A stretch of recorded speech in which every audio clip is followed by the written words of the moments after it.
Had a whole little mishap and everything going on. What up, y'all? Welcome to Hotepish. Intelligent-ish talk, intelligent shit talk. Excuse me for the mishap. I went live. I had a false start. Live with me was the first guest I ever had on my initial show at Accelerated Radio. The person that's been on the show probably more than anybody other than Larry, Mr. Mike Robinson. What's up, brother? What up, what up, what up? Man, it's cracking, man. Good, man. It's always good talking to you, man. It's always good talking to man. you. You be doing some crazy stuff, man. Look, let me tell you this, man. My intention tonight is to not get targeted by anyone. I'm telling you right now, it's going to be some shit talkers in here because we be having these 5150 Craig Fact niggas in here. They gonna have their jokes, but they also come to listen. Ashe family. Some chick named Star. What's up? Thank you for joining the chat room. We're going to be here. Yeah, Mike, for those who don't know, new to watching the shows, also another stand-up comic friend of mine. He has his own show, the Mike Robertson Boulevard, every Tuesday at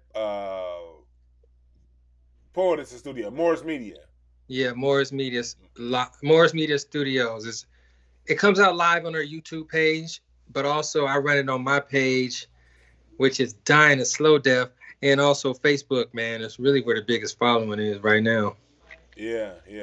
Facebook be killing followings, man. Facebook be killing. They killing shows like this, man. You gotta go on YouTube with it, man. It's Facebook. I know. Facebook. I remember with this show. Every time this show was getting consistently a few hundred views, Facebook put me in jail for 30 days. Oh, really? Yeah. Oh, when the numbers go up? Every time the numbers went up, Facebook want to put a nigga in jail. What?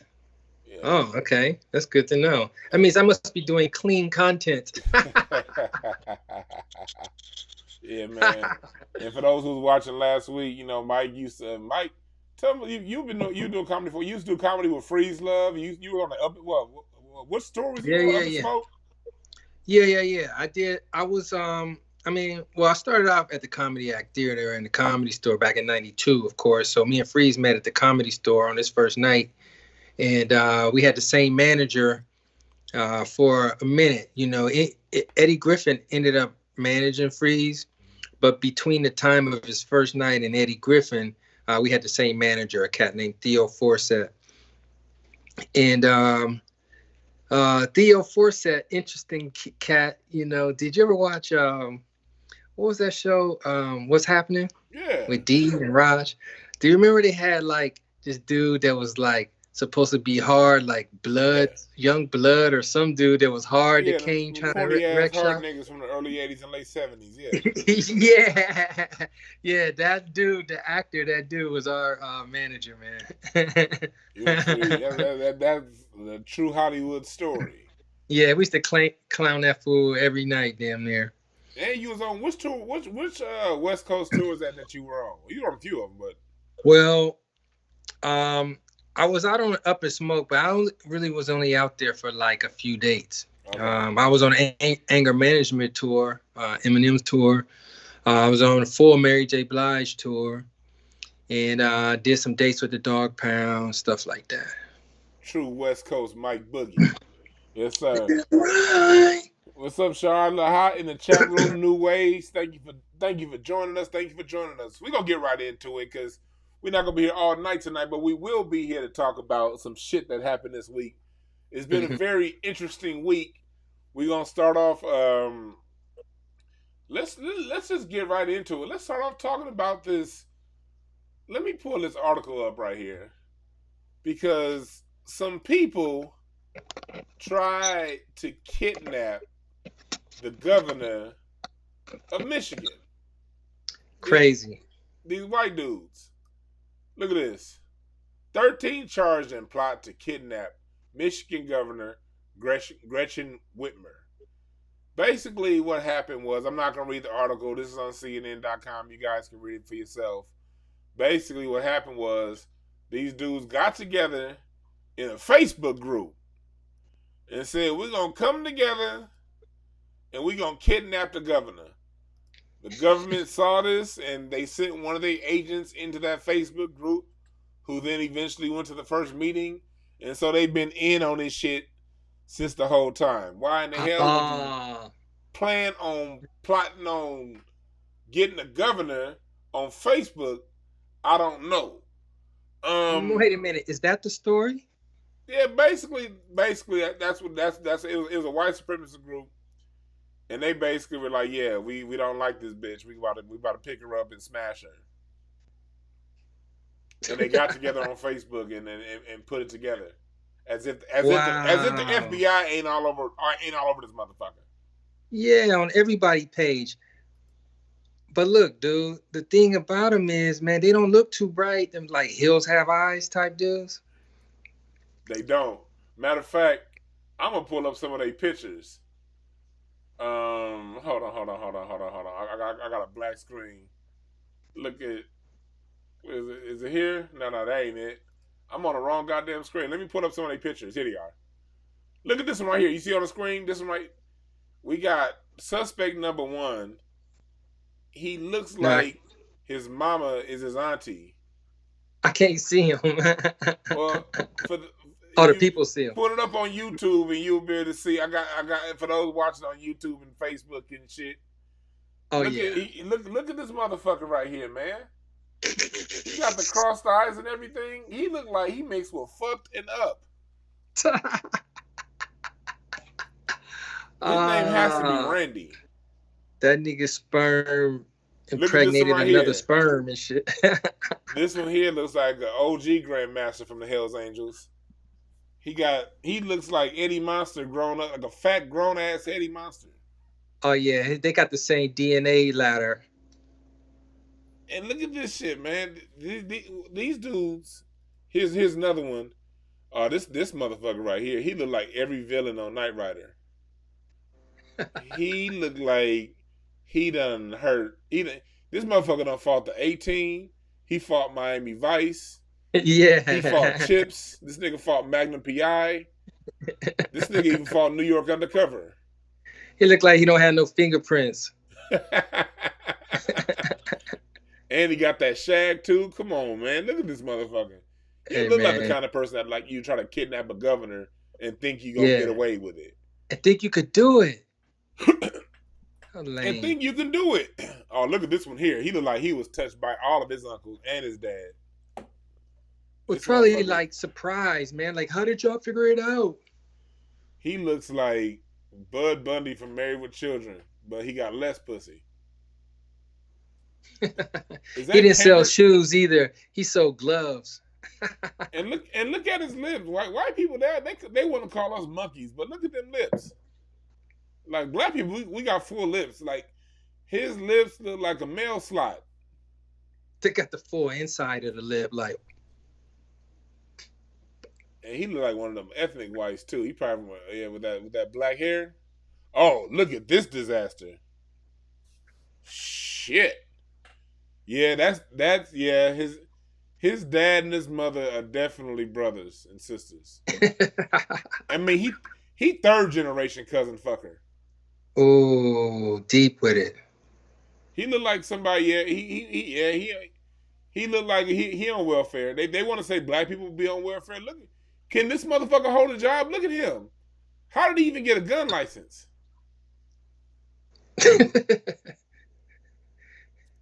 Look at this motherfucker. So these are the people that.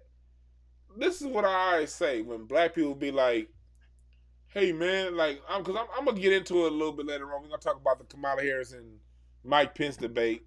But people be like, black people, and I'm not saying Kamala Harris is black. That's a different conversation. But we're gonna get into that too.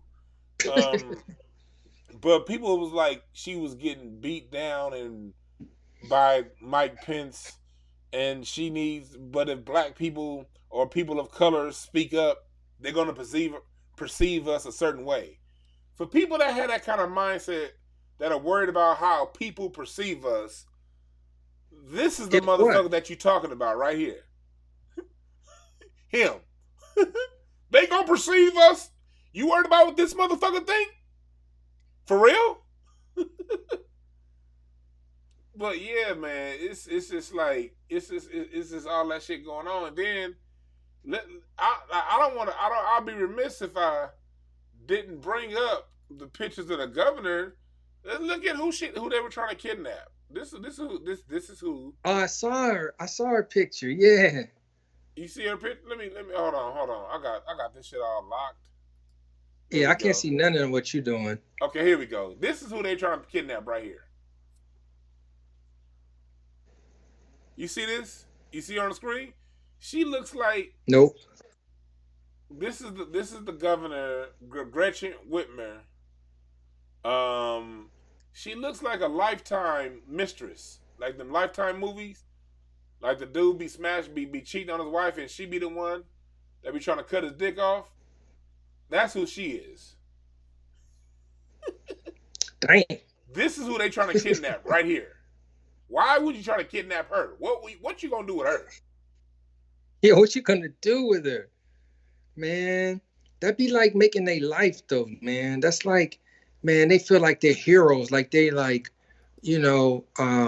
street generals, living on the edge. Look at Rebellious, fighting back. She looks evil. I would not want her to be I now see why Detroit's all fucked up. That's y'all governor? She look like she got it out. She look like every Karen Barbecue Becky that we done ever seen. Look at this. Look at her side by side with Barbecue Becky. She just look like Governor Barbecue Becky. But look, they probably would have brought her back. Look at this shit. Come on, see. This is America, folks. I'm pointing this all out for a reason before we go into this talking about this debate. I'm bringing this up because, like I was saying before, one thing about us as black people, man, we got this whole respectability politics thing we got to get off. We got to get off what people think about us, man. We really do. Because they already think the worst. Say that again. They already think the worst, so it ain't going to get any worse. That's it. They already think the worst of us. They gonna think the worst of us. So no matter what we do, they gonna think whatever they think. So we just gotta, one thing black people gotta do, we just gotta be black and die. That's the only thing we have to do. Everything between then while we living during that dash, we gotta live and do it to the best of our ability, the max, love ourselves, because the only way we're going to get any the respect that we desire is if we first respect ourselves. And in first respecting ourselves, that means standing up for ourselves and speaking up for ourselves regardless of what other people may or may not think. Fuck them. Right. Unapologetic is the word. And on top of that, we worried about the judgment of people whose cousins are planning on kidnapping the fucking governor on Facebook. Yeah. It's like anybody to be intimidated by? Come on, man. Let's see. Mike, what's your thought about this whole kidnapping thing, man? Man, first of all, man, how dumb are you to think you could do it, right? This is that thing, man. It's like, to me, it's not revolutionary, man. It's clout chasing. Don't tie it to them being a part of some movement, man. They're clout chasing, just like everybody else. So they want their face on the news, man. They want to be somebody. They want to feel important, man. And that's what it's all about. Willing to risk all of your whole life just so you could get a little bit of attention. All of them look like they ain't never had no attention before, man. Attention deficits. It's jumping off on all them photos you just showed. That's what it's about, man. You just want to be a part of something, man. Just want people to believe. Like, they always talk about crack babies. Those are the meth babies of America. America been on meth for a while. I guarantee you the oldest person in them pictures is 22 years old. You said it right in a chat clip that kind of, we worry about assimilation more than any other group. Like, come on, like, we never gonna be assimilated. We gotta embrace that shit and just start just doing what the fuck we do, man. I think there's a confusion. There really is. There's a confusion with being assimilated and really just being treated equally. Because deep down inside, that's really all we want. But the perception is that you got to be accepted to be treated equally, and you don't. You know, and that is a paradigm that the white supremacists set up, because when you look at these other minority groups, ethnic minorities, oftentimes their way to be acceptance is to be as white as possible. The difference is they could actually put white on their driver's license. You know, they could do like a lot of people do, trim their nose, bleach their hair, and at least halfway look like it. Black people, I don't care how many blonde weaves you get, Shaquita, you ain't never gonna look like them motherfuckers. No, Keisha. Never be Curtis. And there's nothing about these niggas. You know, it's something about black dudes that got that little circle hairline. They try their best to assimilate. If a nigga's hairline ain't crisp or all the way bald, you can tell he an assimilationist nigga. Like that judge in Kentucky. That hairline. It's in the traits, huh? Anytime you see a nigga with a 1981 Axel Foley hairline, back when they back, you know. That's in his chromosomes right there. You can't trust them niggas with that got that Stephen A. Smith, that little half crescent moon. That's an assimilation, not the pushback. Yeah, that's the pushback. Yeah, you gotta watch out for that. Damn, shit, man. I don't know, man. Them fools, man. It's always like here's another thing. I'm always skeptical, man, of all this stuff, bro. Like, you can't believe everything you see because you're not seeing everything. You know what I mean? So you don't know what it is, man. Never really. You can judge and say, like, okay, these dudes got gobbled up, but who are they really a part of, man? Who's really promoting them? Who's gobbling them up? Why they let the Facebook page ride so long? All these questions, you know what I mean? Go right up to the day, right before they about to do it. Yeah, but a lot of that, man. You gotta remember after President Obama took office, these white supremacist militia groups went through the roof. Like, these motherfuckers really, you know, and you ain't gonna do all these 10 years of powwow meetings stocking up on ammo and someday not use it. Yeah. And I think we see a lot of that right now. Yeah, and we're seeing like, dang, we didn't even get to do nothing. Which just takes us on to our next subject. That militias came out of nowhere. I mean, they came out of everywhere when Obama was in, dude. They did come out of it. They did. They came out the wood. Gun sales went through the roof. Everybody was participating. Which brings us to our next topic, the vice presidential debate. Hilarious. For the most part, I watched it for you motherfuckers. I ate the bullet. You know, my fat ass like eating anyway. But I took the bullet and watched the debate so you didn't have to. And if you didn't watch the debate, you didn't miss shit. Especially if you black, they did not talk to you. Well, I would say you missed something, but you didn't miss any information. Or you missed the fly on that motherfucker's head? Yeah. And you miss all them Kamala looks, man. Whatever you think about her, man, her looks, she has some classic looks, man. Hey, I'm going to tell you something. I'm scared of Kamala Harris's looks, man, because her looks actually come with prison sentences. You know how many niggas seen them looks on their way to 47 years for jaywalking? All that shit? Yeah. That's the only thing black Kamala got is the looks. She definitely... Did you see a couple weeks ago she said Tupac was her favorite rapper alive? Alive. I'm like... Man, she couldn't really mean that, bro. I hope. She couldn't mean that. It just was a spit. Because if you're that... she's not one of them sisters that's just that out of touch to not know Pac isn't alive.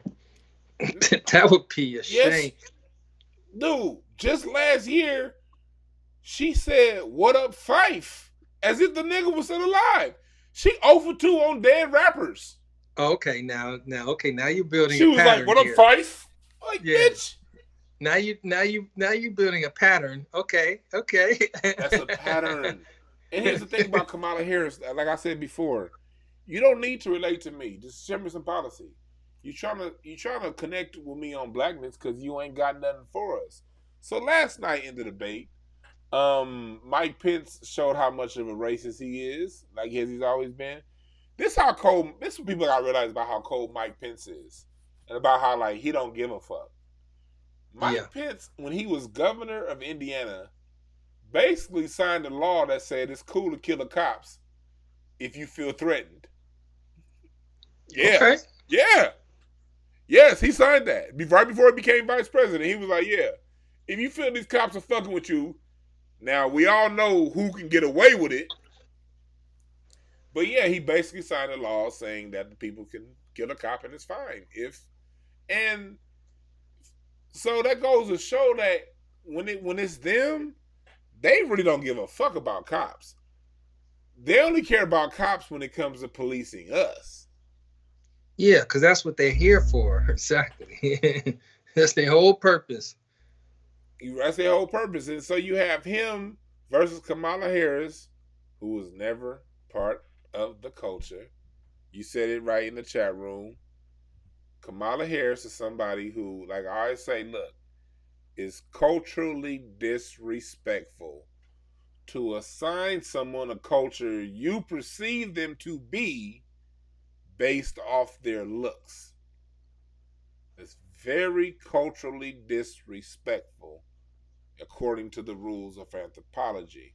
You have to meet someone, learn them, and let them tell you where they come from and what they're about. And before Kamala Harris started running for political office, she was Indian. And she would say her daddy's Jamaican. She'd be like, I'm Indian, and my dad's Jamaican. She never self-identified with us until it was time to go to Howard. People say, oh, Kamala Harris went to Howard. That shows how down she is with black people. Let me tell y'all something about the whole thing. And Kamala Harris was early on when it came to this. Mike, you went to a HBCU, but you went to a real one. And you actually had a great experience out of your HBCU. But something happened in the 80s with the HBCUs that's way worse now. A lot of your immigrants who came over, like your Kamala Harris's, they're white on their birth certificates and white on their driver's license. But when it comes time to get benefits from the government of the United States, now they black. It's a lot of people who go to HBCUs, not because they're down with black people, but because they can go there and get all the scholarships that our grandparents and parents fought for black people. They can now play ethnic hopscotch and say, I was white yesterday, but for these free college. And if I go to Howard, all them deltas and AKAs gonna be kissing my ass because they all want to be light skinned, long hair, just like me. She could be the boss bitch at Howard. And okay, so look, you her can't father let is that black, though, right? get in your way. But you went to HBCU, Mike. Give me your opinion on Kamala Harris and all this shit. Okay, so man, there's this dynamic that's very popular at HBCUs, right? And it happened at Morehouse and Spelman. I saw it happen, and plus the other schools too, because I've been to all of them.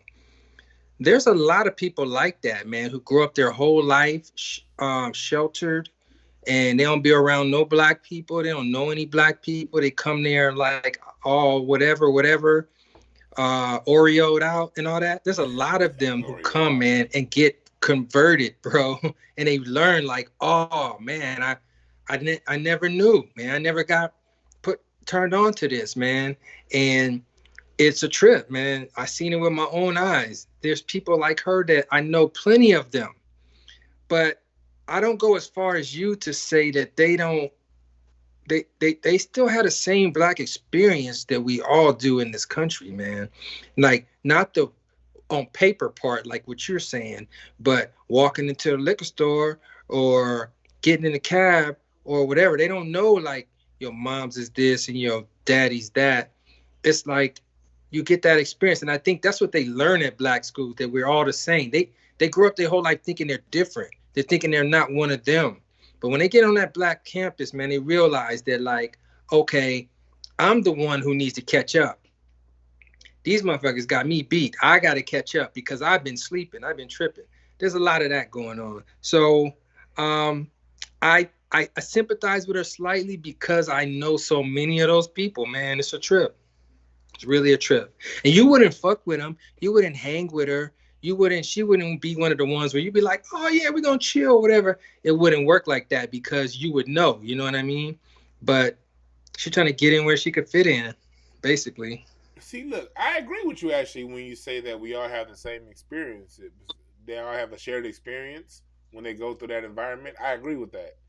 Here's where I see it a little different. Everyone can have a shared experience, but how someone intakes that experience and uses that experience comes down to however they view life through their cultural lenses. True. See, what happens is we as black people, we like to say everybody's black based on the worst possible scenario. You know what I mean? Us getting profiled, us getting policed. That's not black culture. That's white culture. That's white culture's interaction with black culture. What happens when you dealing with someone like a Kamala Harris who sees themselves as non-black, when they have those same experiences you and I have, us being born and raised here in the United States, never left the United States. I remember she went to Canada. She went to high school in Canada. So she wasn't necessarily, didn't have a lot of the formative experiences with us. And she would spend her summers in India. That's what I'm trying to say. And so, but what I'm saying is this, she'll have that interaction and where me or you will be like, man, that's fucked up. It happened again because I'm black. And we'll be pissed off. She'll have that interaction and be like, it's because of that fucking black side that I ain't white. Fuck this black side. If I'd have had this black side to me, I would have been good. And then she goes ahead and gets a job at San Francisco DA and say, you know what? Because I got all this nigga in me, I'm going to persecute all these niggas because I hate the nigga inside of me because the nigga inside of me is what keeps me getting profiled when if it was just the white side like my husband, I wouldn't have to deal with none of this shit. It's a difference. To me, it's a difference in the way how you view life through your cultural lens. We have the same experience, but our takeaways from those experiences are different. Facts. All day. That's all I wanted to say about that. But then, yeah. All day. I say this, man. When Pence looks at her, he looks at her like a black lady. Oh yeah. You know what I mean? When Trump looks at her, he looks at her like a black lady. You know, and he tried to treat her that way. But you made a good point earlier, how you said Democrats always taking L's in these debates. Man, it's true, man. Democrats, no matter who they are, they can have a great message, but they're so soft with the message, they don't even get the message out, man. You got to stand up for yourself. That's what the debate is. Part of it is the words, but also part of it is posturing. Part of it is confidence. Part of it is, being a leader and taking charge. There's so many elements in judging on what's going on. It's not just the words, man. And they're so weak, man. So weak. And that's been, it cannot be disputed. It can't be. I want to thank everybody listening. We got over 100 people here live in the chat room between Facebook, YouTube, Periscope, all the different platforms. I want to thank y'all for listening in. Hotepish.com, where you can get your Scholars t-shirt, Fuller, Clark, Welsing, Van Serta, Yakinen. People buy athletes jerseys that don't do shit all the time for their back.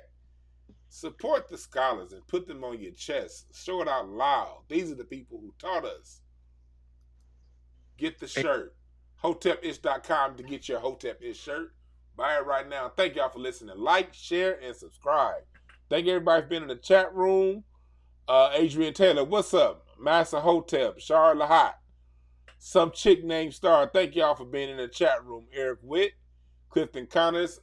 Everybody in there, thank y'all for joining us. We are here talking about that sorry-ass debate last night and all kind of other shit, HBCUs. We're going to get it. We have my guest, Mike Bookie, original of the Hotepish, back when I was a D Brown Hour. Original. Thank you for joining us. Hey, Dewan, let me get my plug right quick, man. I'm going to check out for just like 20 seconds. All right, that's fine. So, Yeah, so Mike got to go. But why he doing that? Yeah, we want. What's going on in the chat room right now? She was putting on the show. Yeah, you're right about that. This thing about the whole Mike alluded to this, and I'm when he gets back to it, we're gonna talk about it. What he was bringing up was a point that I made earlier on Facebook. People are making this a gender thing, which I'm not saying it isn't, because when you're dealing with these white supremacists, it's always the bullshit. Gender definitely plays a role in what we saw last night. What do we see? We saw Mike Pence every time he spoke over, and he was running the light like a motherfucker. This nigga right here. He was running the light. He was being Running that disrespectful. light, baby. over talking the moderator. You know what I mean? And people I saw on Facebook last night. Oh, what's up, Marlon V. Jones in the chat room? Everybody shout out Marlon V. Jones over there. He was I want to thank him for joining this chat room. Especially after his uncle's done went all up in his booty hole as a child. He still has everything straight with him right now. So Marlon, you a survivor, my brother. Being in the chat room. You don't survive that to become an upstanding citizen of the United States. Thank you for joining the chat. You sorry son of a bitch. What the hell? Oh man, he's dude, that's my dog right there. But yeah, you're right, Super Jello. Pence did look sick. But what I'm saying is people were going in and making it about gender, and it is somewhat about gender, but also it's also why the Republicans be kicking the Democrats' asses in a lot of these races. The Republicans are hella aggressive when it comes to like policy and also these debates. We saw when Sarah Palin debated Joe Biden the first time. She ran over Joe Biden. She didn't know what the fuck she was talking about. True that. But she ran over the motherfucker. Yeah, Obama, his first debate with Mitt Romney. Trump. Mm-hmm. You know what I mean? Trump. Yeah. That's the only thing. Trump ain't got in trouble because he's a Republican. When he debated Hillary. You know what I mean? These Republicans, they don't play fair on any level. And when do you remember he followed her around the stage, though? He followed her around the stage. He did follow her around the stage. I forgot about that. Yeah, like stalking her, bro. Stalking her. And all I'm saying is this. For the black people, I'm not saying these dynamics don't exist, but for us, we're not a part of that. There is a sexism dynamic between the white man and the white woman. It definitely is. But that's not the black woman's fight. You know what I mean? In a lot of ways, because the black people's fight is black men and women together.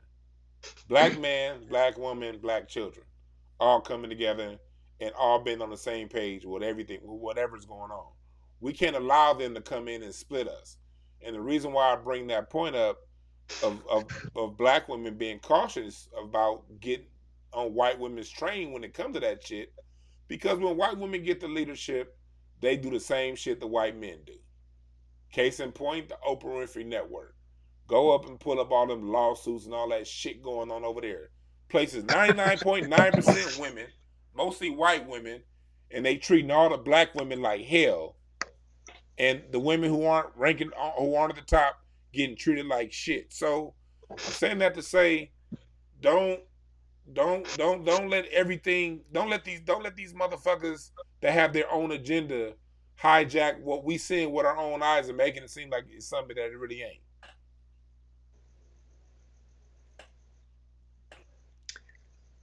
Man, like I said, man, that debate, man, the theatrics were more than anything. Like, you know, we can't go without talking about The Fly, man. We can't go without talking about it, dude. The nigga had a fly in his hair for 2 minutes. You know how easy it is to make a move and to make a fly jump up off you? All you gotta do is to do the slightest little thing, and he'll fly away, do the slightest turn. That fool was hanging on like... That fool was hanging on. What is that? He's been having the same haircut since he's on Johnny Quest. That's why. He didn't feel a fly. It was a nest, huh? Mike It probably Pence was a is fly nest. Mike Pence is Victor Maitland from Beverly Hills Cop. He's Yeah. been having that same hairdo since Axel Foley met his ass up in the Beverly Hills Country Club. Yes. Yes. That fool, man, be looking old too. He only 61 years old. He was 61? 6'1". I thought he was in his 70s. That nigga look like a piece of luggage. Mike Pence had, and that's what I like about the internet. The internet had the fly and memes all over the place. Quick. And that was the most interesting part of the debate, because I think the reason why the fly landed on his head because he's so full of shit. Yeah. Yeah. And then there's like some prophecies and stuff out there that say like flies are like evil. You know what I mean? They connect with evil or something. Have you heard that? I haven't heard that, but since it landed on his head, I now believe it. Shit, that shit. The fly landed. If that's true, that shit was more true to Revelations last night. Look, do you think she saw the fly? Do you think she like just let it ride? Or did you think she maybe didn't see the fly? How could she not see the fly? I think Kamala saw the fly, and deep down in her heart, she wanted to say, "Massa, I get that fly for you. You just sit there right now, Massa." That's what she wanted to say. Deep down inside, Massa. Hilarious. That's the thing. Like I said, going back to Kamala, man, look. Yeah, I get it. I get all that. Went to HBCU shit. I get that she looked black. I get all that, man. But when it came time to wield her power, let me show you guys this image. This is what happened when it came time for Kamala Harris was doing all that talking black when she wanted to be convenient. But when it came time for her to legislate her power, this is what it is. What do y'all see right here on camera? A picture of Kamala, but what's behind that? And I got this off the internet. I didn't make this shit. I'm not that talented. But I did look up these pictures. These are over 1,500 black men that were held past their sentencing for Kamala Harris. Yes. People want to talk about Kamala Harris and is she black, is she not black? I like to bring this part up right here, because people forget, California, Kamala Harris was so good at her job that the Department of Justice said, California, your prisons are too crowded. You have to release some prisoners. You know what Kamala Harris said? Wildfire season is coming. I can't afford to release these niggas. Fuck you, federal government. I'm going to keep them in there because we need these slaves. And so men were not able to return home to their children, their girlfriends, their wives, their mothers, hell, them niggas' boyfriends. Shit, that's all good. I ain't tripping. Whoever it is at home loving you, when your time is up, you should go back home. Kamala Harris said, nah, chief, I'm going to leave you niggas here. So when people want to connect her to being black, to me, that's Kamala Harris's connection to blackness. Keep your black ass in jail while I totally ignore these white people that sent California's economy into the shitter.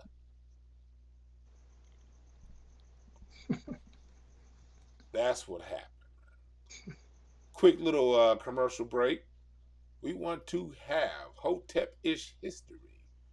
Who is our Hotepish history man of the hour, of the day? Horace King.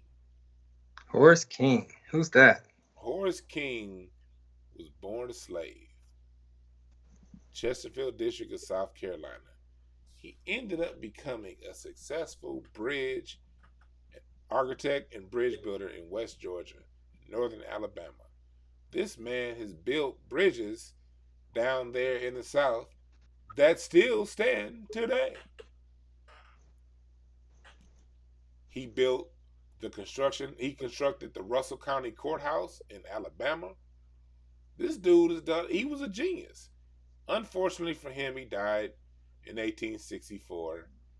before the end of the Civil War and never got to see black people be free totally. But why do I bring up Horace King in today's Hotepish history? People oftentimes like to make it seem like during slavery that black people was just out there picking cotton, and we were, and thank God they picked the cotton. You know what I mean? They made the place. They got us to where we are today. I'm not disrespecting the cotton and tobacco pickers, but what I'm saying is this: we were also the engineers during that time. We were the smart ones, and so it would always be a slave or two on different. It wasn't just plantations people had slaves on. You had people who had money who needed little geniuses to push their ideas and push their things forward. And so they would educate a slave or two from time to time. And they would do great things like build bridges. And these people were all over. This wasn't uncommon throughout the South. So I said all that to say this. Black people, we've always been the shit. We were the shit during slavery. We were the shit before slavery. And we the shit now. When we say we built this country, we literally built it. It wasn't just the labor, but it was also the genius. So shouts out to Horace King. Hotepish history. See, man, you got to understand, man, that we had the knowledge. We were the carpenters. We were doctors. Everything, man. It was a black person that was a leader in everything. And you're right. It wasn't just cotton. It wasn't just being out on the fields and all that, man. That was like, of course, that happened. But once they recognized you for being able to do anything, you got snatched up. You still ain't get paid. You still ain't get no credit. You still could get your kids sold and all those other elements of slavery. But everybody wasn't picking no cotton, dude. Everybody wasn't picking cotton. You know what I mean? So we got to remember that. We gonna yeah. So this is the thing. We got to remember that as a people because we see what goes on. We live in a world where the media is always giving us these negative images. You saw what happened last night at the debate. They basically neither side said they gonna do anything to help black people. You know what I mean? And like it was a big fight over how to basically who gonna run this country into the dirt the fastest. And Well, we know you that answer. and you saw and you saw what's up, Chuck Norris in the chat room? Thank you for joining me live from Craig Facts. Thank everybody for that tuned in live. Where we come over here, talk that real shit, swallow spit, and do what the fuck we gotta do over here. But back to what we was talking about when it comes to us as a people, man. We have to remember this. I saw, and I'm gonna get deeper on this topic later, but with someone, I had this topic for someone else. But Mike, you hip hop, so I'm gonna bring this topic up because you hip hop. Let's do it. You Mike, for those who Mike, this nigga Mike done been around. When it comes, especially when it comes to West Coast hip hop. If West you Coast. name the West Coast hip hop artists, Mike will tell you a personal story. Not one personal story, but many. Whether you're talking about Pac, the East Side, whoever you're talking about, Mike, especially during the golden age of West Coast hip hop, Mike was exactly there. So I want to bring up this topic because I was watching the Drink Champs. Okay. And they were saying that Latinos aren't guests in hip hop. They're also basically part owners of the house of hip hop. And I'm going to get to your point of view, but I'm going to set it up before I get to your point of view, Mike Robertson.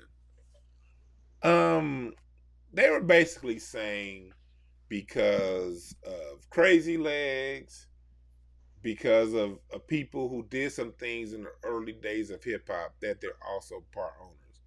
I'm not here to shit on the Latinos, but stand down, especially with a political term like Latino, because you did have some Puerto Ricans and some people, some Dominicans and some people that were part. But look, you motherfuckers is white when it's convenient.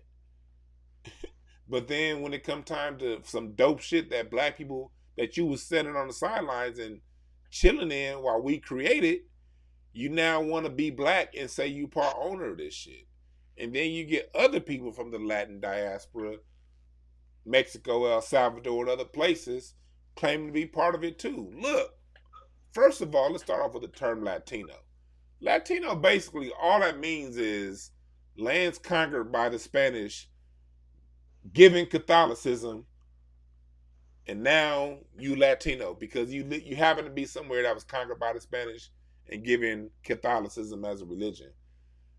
Dominican Republic and Haiti on the same fucking island, but Haitians aren't Latin. That tells you how much bullshit that label is. So, with hip hop being something that we all know is black, Mike, is there a claim that Latins can hold to it? And if there is, what is it? Okay. You said something interesting. You said Latin and you said Spanish. I think that's way too broad to say, like, that's mine. But if you just really go to the beginning, okay, let's go to the very beginning. Hip hop was started by a Jamaican American black dude named Kool Herc. Okay? It's undisputed. South Bronx, undisputed. Kool Herc is the originator. He started everything. No one denies that. So he's black, right? Everybody around was black. But they also had Puerto Ricans. The Puerto Ricans were accepted, man, as originators, as being there, because there's 4 elements to the game.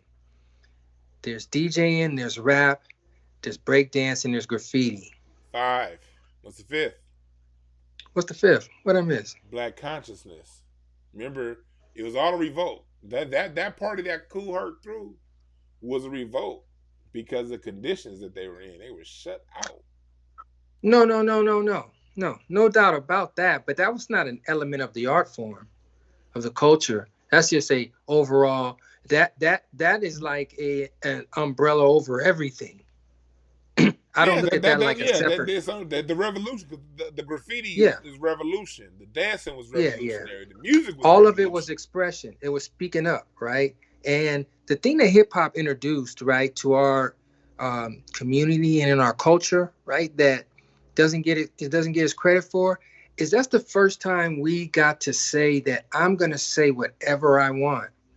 I'm gonna dress however I want to dress, and I'm gonna do whatever I want to do, and I make my own rules.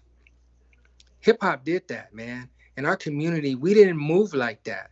Not as a unit. You could have a person or two maybe who did that, but as a way to be, hip hop did that, man. And in the beginning, Puerto Ricans were there, man. You can't remove them from it. You could call it a black art form, and it is, but they were there, man, because in the beginning, rap was nothing. It was all about the DJs, right? So that's just one of the elements. But in graffiti, they had it on lock. Breakdancing, you could say they maybe didn't have it on lock. Well, they kind of had it on lock. Really, the Puerto Rican crews were way hotter than the black crews in the beginning. Who started the break-in though? Who started it on the West Coast? Who started the break-in in the '60s? Oh shit, on the West Coast? You tell me, James Brown? No, not Brown. I'm drawing a blank. I'm about to pull up his name. I'm drawing a blank right now. But keep talking. I'll pull up his name.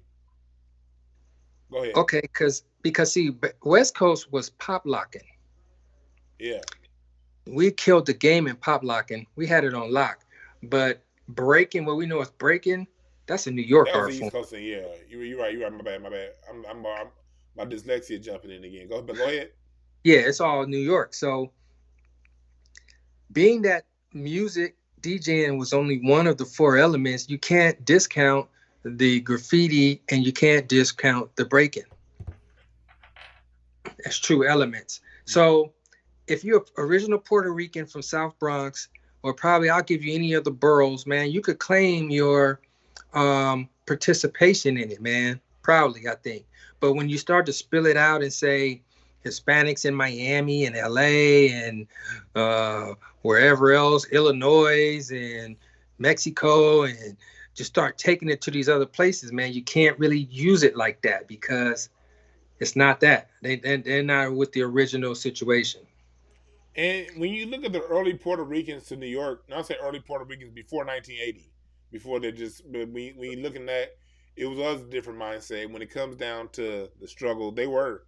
Like I talk to Ida Rodriguez all the time, and she talks about her grandmother, back in the 50s, marching in the 60s, couldn't speak a lick of English, but down with the cause. You know what I mean? That's right.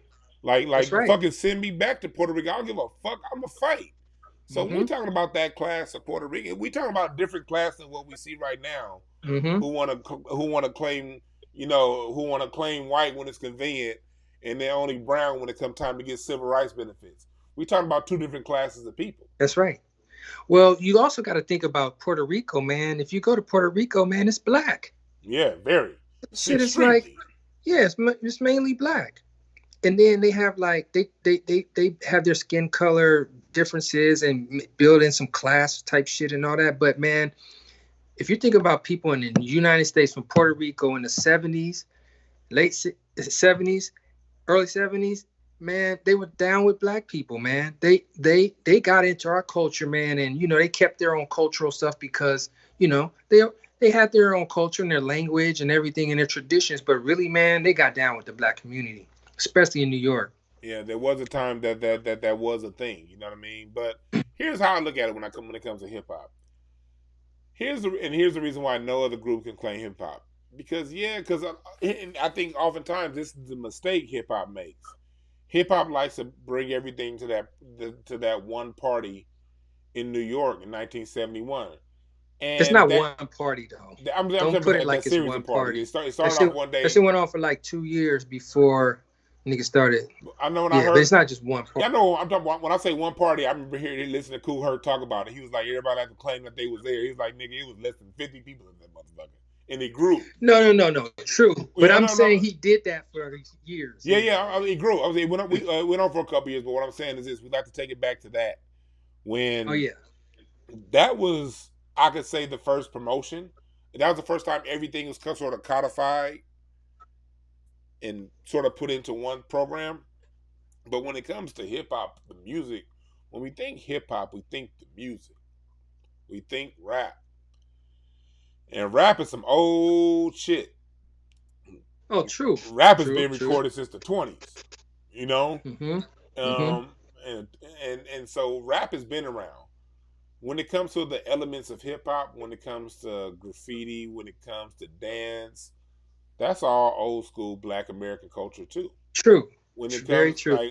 Because I look at when it comes to American music is the blues. Everything else is a child of that. You have the blues on one end, you have jazz, you have the blues and jazz. That's the mother and father of all this shit. And as a matter of fact, I'll probably go back to ragtime. That was a little bit before jazz, ragtime, because ragtime birthed the jazz. Yeah, exactly. And when we listen to hip hop lyrics, I mean, you're not gonna get too much colder than goddamn. You can't tell me BB King wasn't hip hop. Don't nobody love me but my mama, and she could be jiving too. You can't tell me hip hop ain't Muddy Waters. The gypsy woman told me you your mama's bad luck child. You know what I mean? That's hip hop. You know what I mean? That's the blues. The blues is hip hop. Hip hop is the blues. Hip hop comes after the funk. It comes after the R&B. It's all of the American art forms that Black people created, put into one thing. Yeah, mixed into one. Which is why hip hop is all those things, but all those things aren't hip hop. All those things are definitely hip hop. Oh, they're definitely hip hop. Hip hop are those things. Those things are not hip hop. They came before hip hop. Oh yeah, when I say hip hop, because hip hop is the term basically for our culture, and hip hop I think hip hop did a great job of tying a bow on all of the American music created during the 20th century. Exactly, that's and right. So you can't have one without the other without the other. Like, so when I would love to see, as a fan of music, the house of hip hop embrace itself to the house of American music, because when it does that, is undoubtedly, you can't have any Norries and drink champs trying to claim shit, because when you look at it from that context, you see a group of people who came later on who added elements to things that we appreciate. We ain't tripping, but you can't say that you own a house that been getting constructed for over 100 goddamn years. Another one of the principles of hip hop was inclusion in the beginning. That was one of the whole principles of it. That, like, it was about your feeling and your vibe and your attitude and what you're about, what's your intentions, how you express yourself unapologetically. All those things was about, that's the principles. Like you said, with the big umbrella of being in a revolt state, it was about inclusion, man. It was about that in the beginning. But then one group tried to take it over, like they always do, and then that's where the pushback comes in. That's where the drama comes in. Once hip hop became for sale, it killed everything. Yeah. Mike, you was around, like I said, in the early days of hip hop. How did you see it unfolding here on the West Coast? Well, what's a trip is my intro to hip hop on the West Coast came through Ice-T. Ice-T and Evil Lee, Henry G, Rhyme Syndicate. Them dudes was around in 2000. I mean, excuse me. Damn, I'm saying 2000. 2000, right? Yeah, 1983. Damn. Is when I first started seeing them, and they were all we had. They were all we had. And there's a dude named Africa Islam. Don't know if you know that name, but he's a West Coaster that was from the East Coast. And he's a West Coaster. So he got down with the Rhyme Syndicate and Ice-T. So Ice-T, man, to me is the beginning of everything. It cannot be denied as far as this thing we know as rap hip hop right now. Now, prior to Ice-T becoming Ice-T, he was a part of the game, which was really more like Uncle Jam's Army and my man Alonzo Williams, who I had on my show, and Eve After Dark in Compton. Tell people who Lonzo Williams is. Lonzo, for the people who are Lonzo, Worldwide Wrecking Crew, discovered Dr. Dre. World class. I said worldwide. World class Wrecking Crew. And yeah, salute. Ice-T went to Crenshaw High with my mama. Really? They was at Crenshaw at the same time. Ice-T was everywhere, man. He was everywhere. He gets that credit.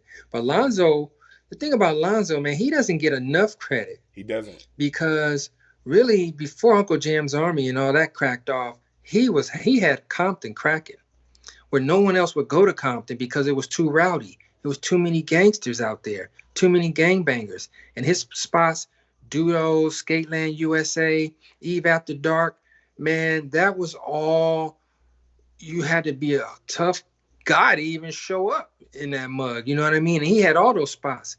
So when Eazy-E or Dre brought Eazy-E in there with a bag full of money, man, he started making records, man. But it was Lonzo who gave them the first studio time. It was Lonzo's studio where they made the records at. So he gets that credit really for being the first record maker in LA, period. He has to get that credit because he had a studio. But then, you know, Ice-T and the Glove did Reckless for the Breaking movie. So it's really, man, all around the same time, man. Yeah, man. You saw that. And then one complaint people like to have about West Coast music is they say, okay, the West Coast brought in the gangster rap, and that was, look, the conditions of LA, it's like, I look at it like this. Art has always been a reflection of the society people are in. Every form of music has had its degeneracy. Go listen to Waylon Jennings in country music, and he talk about shooting girlfriends and shit, because that's what the fuck rednecks do. But when it came to the hip hop, people had these major criticisms of hip hop and it bringing in gangster music, gangster this. Look, LA was a gangsta ass city, and the biggest gangsters in LA was the LAPD. So when it come down to talking about gangster shit, the hip hop artists are the scribes of the community. They gonna Yeah. scribe and write down what the fuck they see. And the people we running against, the LAPD, the first SWAT team in America, we had a goddamn crash unit with a battle ram that knock your whole fucking wall down. They grew up seeing this shit and wrote about it. You was around back then, Mike. Talk to me about the early hip hop and the lyrics and how it reflected society. Let's say this, man. This gangster rap, man. That shit was necessary. You can't look at it like, oh man, it's so bad or whatever. It was necessary because there were people who fit this category whose story wasn't getting told in this country. That's why it caught on like wildfire, because there's people in every city in every state that feel that same energy. That's why it caught on. Now, the problem you could have is with why labels, record companies, TV, media, and everything did their part to only push that part of what hip hop was. That still doesn't mean we didn't need Brand Nubians and Public Enemy and Ice Cube and all these fools who really at the same time, the rise of gangster rap was the death of all of that other stuff, man. And it was not by mistake, man. It was by design. So that's where your anger should be, that there's not enough balance out there. But this gangster stuff, man, is who we are, man. And that you brought up a good point, because like, look, people was buying the gangster shit and Brand Nubians. Yeah. I remember 1993. I was 12 years old, and I just remember something changing with the music. Up until 93, it was like you had everything. You had the gangster stuff, and you had the consciousness. You had the X-Clan. You had all of that. And Poor Righteous Teachers. You had Poor Righteous Teachers. You had X-Clan. You had Paris. You had PE. You had so many. Yeah, Arrested Development. You had the Coup. You had De La. You had Try. You had the Jungle Brothers. You had party music like so Digital Underground. Groups. You had the whole variety. You had the whole gamut. Black people didn't stop buying it. They stopped putting it out. And then you saw as the mid-90s come along, this whole bling thing. And I got money and you ain't got shit. And they slowly, and then I'm looking for this article. Hopefully I can find it, but there was an article, it was written sometime around like 2008, 2009 with Too Short, and he's talking about how like the industry took over hip hop, and how they told him, hey, look, because remember Too Short, half the album would be conscious, the other half would be talking about bitches. He always did both. You know what I mean? And he talked about how the labels is like, you can talk, you can cuss, say everything you want to say, get it all out there. And he was like, okay, but I got some conscious music too. They were like, man, do that on the next album. And then do some more on the next album. And then basically it was like, then there was other people who you saw them say, like, the record label was like, okay, if you keep saying that consciousness, we're not gonna release none of that shit. And they were actually, when it came time to release the album, they will release a gangster song that wasn't even mixed completely because it wasn't supposed to be released. Look, man, the same investors into these rap labels that was gangster and all that in the media at that time, the same investors also invested in the prisons, man. Yep. It was a straight up like brainwashing move to make sure that people wanted to glamorize this life instead of expose and repair this life. They wanted to glamorize it like that, man. They helped fill up the prisons, man. It was like advertising, man. This shit was like flyers. Flyers for jail. I'm going to say something someone in the chat room said. Shahar Lot in the chat room made a good point, and Lisa and Dick had a cool response, but I want to give both you guys have a point. She said, Shahar said, gangster music is music for the warrior class. It is music for the warrior class because it's music for people who have that energy and they have that temperament. But the way it's packaged and released by this cracker behind the gangster music is misguided. It's used to attract the warrior class and misguide them. That's how it's used. So I hear what you said, Legion of Nick.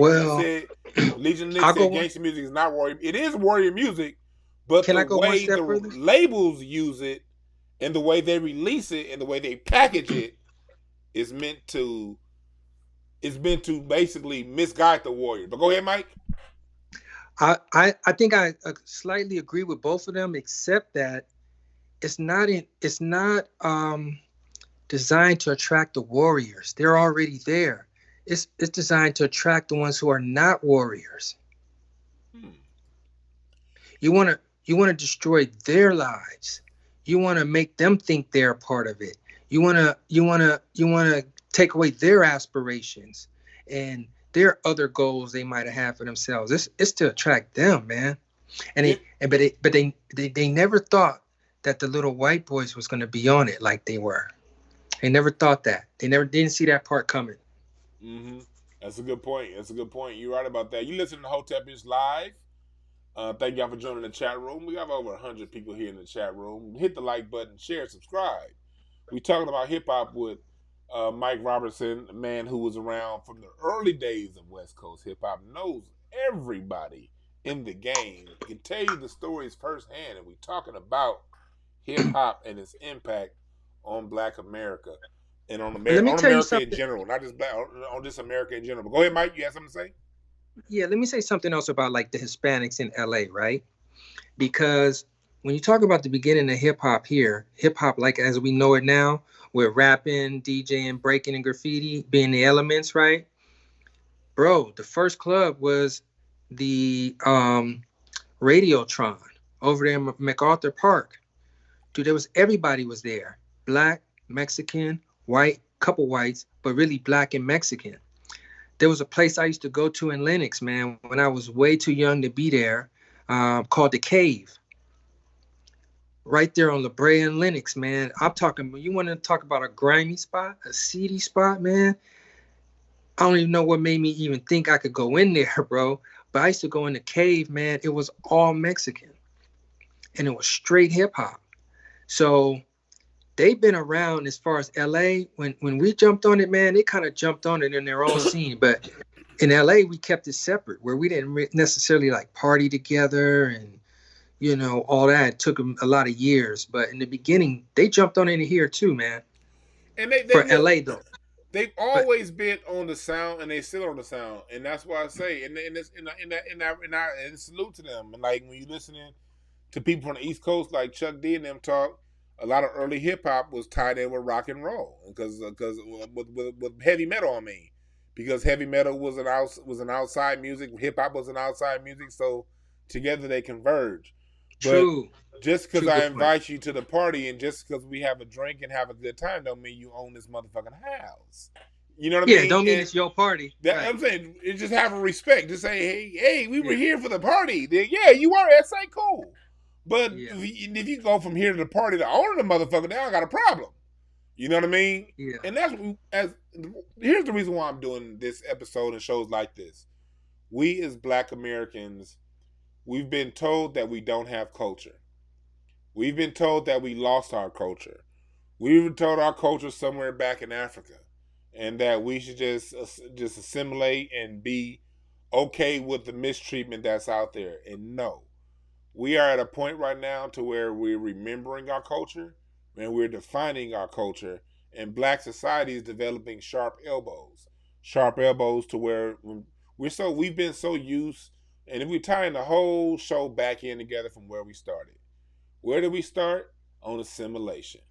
We've been so used to assimilation and giving away shit and wanting to be loved, wanting to be liked, lessening our humanity so that we can be loved by people who are never going to love us. We're wasting away our humanity to be loved by people who look like this cousin fucker right here you see on camera. And that's a mistake that we as a people have been making for far too long. So the only way we can correct that mistake is if we define our culture for what it is and not give a fuck about what anybody else thinks about it. Go ahead, Mike. Look, that very thing right there is what drew me into hip hop early on. I consider myself one of the original LA B-boys, you know? And it was that idea that I didn't have to assimilate. It was the idea that whatever I wanted to say, do, how I wanted to look or dress, it didn't matter to anyone but me, right? My ideas, my views, the way I act, everything, man. That's what hip hop was about in the beginning, man. It was about like free expression. We Mm-hmm. didn't have it, man, before then. I remember when there was no hip hop, and I remember when there was hip hop. And this free expression that became rebelistic was came with hip hop, man. Not to say nobody did that before, but I'm talking about that being written into the rules of the game. Into the So, rules of the game. And I'm with you, Clifton, and kind of in the chat room. I miss R&B. I'm an R&B guy. I'm more of an R&B guy than I am a hip hop guy. But at the end of the day, that's why I have my man Mike here, because Mike is more hip hop than I am. When it comes to look, R&B in that form, when it comes to R&B to jazz, I could take you from the beginning, from Rudy to the Tootie, goddammit, like he said on Boomerang. But when it comes to hip hop, I oftentimes need a little bit more help. And that's why I bring my brothers in here like this so we can have these open discussions and talk about this, because we like to be as accurate as we can be. I'm not always accurate. I fuck up all the goddamn time. But that's why we're here to learn to eat, to reach one and teach one and pass along the information. Because black people, we have a amazing culture here in the United States. From Horace mm-hmm, Dean, the person who built the bridges that still stand today, to us building hip hop, rock, jazz, blues. To us, are the American cuisine is black. The American alcohol is black. American liquor is Jack Daniels. God damn it, Uncle right. Nearest, a black man. When we talking about America, the United States of America, we're talking about black people who descend from slavery, and we have to define that. Thanks for joining the chat room, Reginald Smith. Gotta go. Peace out. We about to get out of here pretty soon, but we just want to make sure that black people, we love ourselves and we be unapologetic about expressing ourselves and claiming what's ours with sharp elbows. God damn it! Closing thoughts, Mike. What you got to say, brother? Damn, you said that pretty good there, man. We do have to claim what's ours, man. I just always want people to just understand that, like, your thoughts make you who you are, and you can choose, man, to think of whatever you want, man. Like, you could choose, how you want your life to be, what you want to do with yourself, where you want to go, what you want to be, man. Everything, man, comes from like your thoughts and your mind, man. So let's think positive. You know what I mean? Let's keep moving and shaking, trying to gain knowledge, and let's do our shit. Do your thug thizzle, man. Yeah, man. I want to thank Mike Robertson every Tuesday. Morris Media on his. What's your YouTube page? Mike Robertson Boulevard is my show. That's my YouTube page. I need some damn followers. I mean, some subscribers, y'all. But my show is hot, so tune into my show. Also, my Instagram is King Mike Boogie. King Mike Boogie. Yeah, tune into Mike's show, because you never know. He might have something. He'll have Alonzo Williams on there. You done had Nelson George. You don't had some. You don't have a lot of people on that motherfucking show. Yeah, man. Shoot, this week I actually got somebody from the Rhyme Syndicate coming on this week. DJ Tony T was a part of the TDF crew, Too Damn Fresh, and they were signed to Ice-T back in like 87-ish, somewhere around there, man. So we're gonna talk about some of this shit this week, baby. Yeah, so if you want to know West Coast hip hop and get down to the details from the people who was there first, follow Mike Robertson in the Mike Robertson Boulevard. Love it, man. I love it. Yeah, man. And for me, thank y'all for joining the chat room, popping. Legion of Knicks podcast. Thank y'all for joining. Adrian Taylor. Thank y'all for joining the chat room. Copaesthetic Arts. Yeah, we here, man, because here we got. I gotta tell our time. I ain't no smart motherfucker. I'm just a nigga that be reading shit and passing along the information and shit. That's all I like There to you do. go. And I like talking shit while I do it. That's what we do. Yeah. Here at hotepish.com. Get your t-shirts. Um, and know that, we have to be unapologetic, because at the end of the day, these motherfuckers ain't gonna like us anyway. So we gotta be who the fuck we gonna be and not Yeah. give a shit. You know what I mean? So I want you guys to remember this. There are no perfect messengers. Only perfect messages. Message is. For those who are willing to pick up game. What does that mean? You got to be willing to pick up the goddamn game to get the message and stop looking at a nigga's shoes before you figure out if you're going to listen to him or not. God damn it. Thank y'all for joining and stop us. believing everything you see, man. Stop believing. Like you want to say, don't believe the hype, nigga. Yeah, there you go. Salute to everybody in the chat room. Thank y'all for joining us. We out.